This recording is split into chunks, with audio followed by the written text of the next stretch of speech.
Hello বন্ধুরা, সবাই কেমন আছেন? আশা করি প্রত্যেকে ভালো আছেন। ইতিমধ্যে নির্বাচন কমিশনের পক্ষ থেকে জানানো হচ্ছে 1 কোটি ভোটার এবার সন্দেহের চোখে।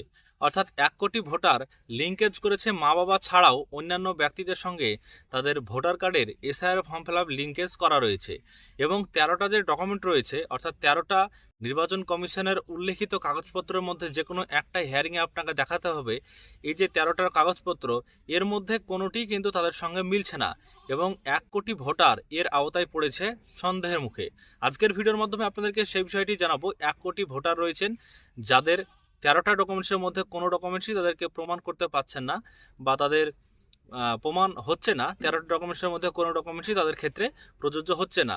আজকের ভিডিওর মাধ্যমে জানাবো যে যাদের এরকম সমস্যায় আছেন বা 1 কোটি ভোটারের মধ্যে কোন কোন ব্যক্তিরা পড়তে পারেন যাদের এই ভোটার কার্ডের সন্দেহের মুখে রয়েছে নির্বাচন কমিশনের। আজকের ভিডিওর মাধ্যমে সমস্ত বিষয় জানাবো। প্রথম থেকে শেষ পর্যন্ত ভিডিওটি দেখবেন। ভিডিও যদি আপনাদের ভালো লেগে থাকে লাইক করবেন, চ্যানেলটিকে সাবস্ক্রাইব করে রাখবেন পরবর্তীতে সমস্ত ইনফরমেশন চ্যানেল থেকে সবার আগে চ্যানেল থেকে পাওয়ার জন্য, এবং বন্ধুদের সঙ্গে শেয়ার করবেন, সবাই যেন জানতে পারে, বুঝতে পারে, বিস্তারিত তথ্য আমরা জেনে নেব। বন্ধুরা দেখুন, এখানে বলা হয় যে কমিশনের 13 নথিও যথেষ্ট নয়। বাবা মায়ের পরিচয় প্রমাণে চরম হয়রান সন্দেহজনক 1 কোটি ভোটার।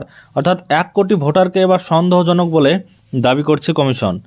2002 সালের ভোটার তালিকায় নিজের বা আত্মীয়ের নাম না থাকা নো ম্যাপ ভোটারদের পর এবার সন্দেহজনক ভোটারদের শুনানির নোটিশ পাঠাতে শুরু করল কমিশন। বৃহস্পতিবারই রাজ্য জুড়ে এই প্রক্রিয়া শুরু হয়েছে। আর শুনানির নোটিশ পাওয়ার পর থেকেই চরম বিভ্রান্তি ছড়িয়েছে ভোটারদের মধ্যে। বাবা মায়ের পরিচয় প্রমাণে ঠিক কোন নথি গ্রহণযোগ্য বলে বিবেচিত হবে তা নিয়ে হয়রান প্রায় 1 কোটি ভোটার। শুধু তাই নয়, এক্ষেত্রে কমিশন নির্ধারিত 13টি কিনা 13টি নথি যথেষ্ট কিনা তা নিয়ে কোনো স্পষ্ট নির্দেশিকা না থাকায় বিভ্রান্তির চরমে পৌঁছেছে। উত্তর 24 পরগনার আমডাঙ্গা বিধানসভার বাসিন্দা সুভাষ দাসের নাম 2002 সালের তালিকায় ছিল না। নিয়ম অনুযায়ী 2002 সালের তালিকায় থাকা বাবার নাম উল্লেখ করে তিনি ইনুমারেশন ফর্ম পূরণ করেছিলেন। সুভাষের বাবার নাম হীরা দাস, কিন্তু 2002 সালের তালিকায় তার বাবার নাম ছিল হেলা দাস, সেটাই তিনি ফর্মে লিখেছিলেন।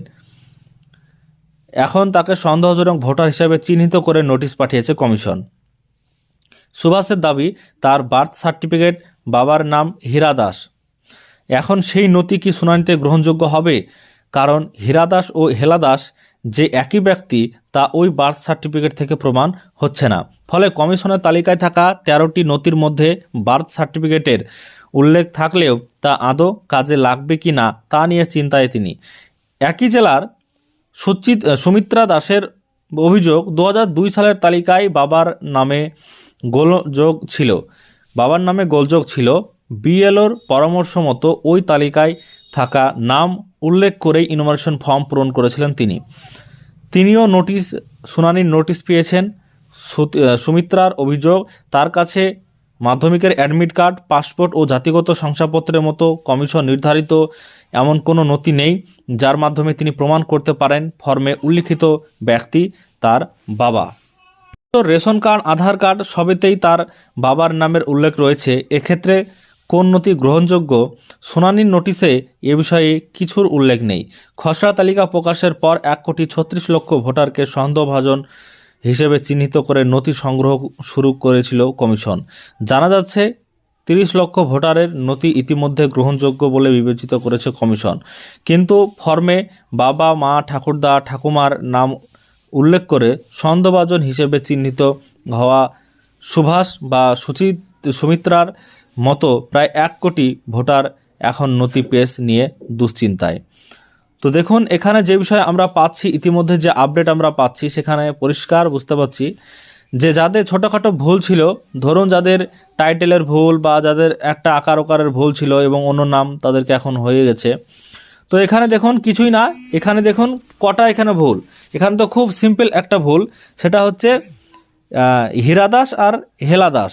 তো এখানে শুধু একটা মানে অক্ষরের এদিক ওদিক, মানে র আর ল এ আকার ওকারে, তো এটার মানে এদিক ওদিক রয়েছে, তাই তাকে সন্দেহজনক বলে তার বাড়িতে নোটিশ পাঠিয়ে দিল হিয়ারিংয়ের। তাহলে এরকম যদি আপনাদেরও থেকে থাকে তাহলে কিন্তু আপনাদেরও এবার 1 কোটির মধ্যে আপনারা পড়তে পারছেন। যেহেতু এখানে 1 কোটির মধ্যে কোন কোন ব্যক্তি পড়বে তার উদ্দেশ্য মানে বলা হয়নি যে এই ব্যক্তিগুলোই পড়বে, কিন্তু এখানে আপনি পরিষ্কার বুঝতে পারছেন যে আপনাদের যদি এরকম ছোটোখাটো ভুল থাকে বানানে বা কোনো রকম আপনাদের আকার ওকারে, তাহলে কিন্তু আপনার নামটাও এবার হিয়ারিংয়ে নোটিশ চলে আসবে, আপনার নামটাও এবার কিন্তু হিয়ারিংয়ে চলে যাবে। কারণ 13টা যে নির্দিষ্ট ডকুমেন্টস রয়েছে সেখানে তো অনেকেই রয়েছেন যারা দিতে পারবেন না, বা যারা অনেকেই আছেন যাদের ক্ষেত্রে কিন্তু দেওয়া সম্ভব হচ্ছে না।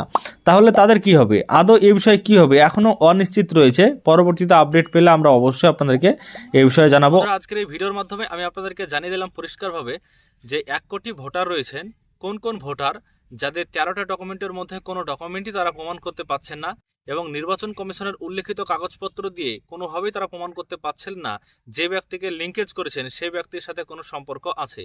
আশা করছি সমস্ত বিষয়টি বুঝতে পেরেছেন। আজকের এই ভিডিওর মাধ্যমে আমি আপনাদেরকে বিস্তারিত তথ্য খুঁটিনাটি জানিয়ে দিলাম।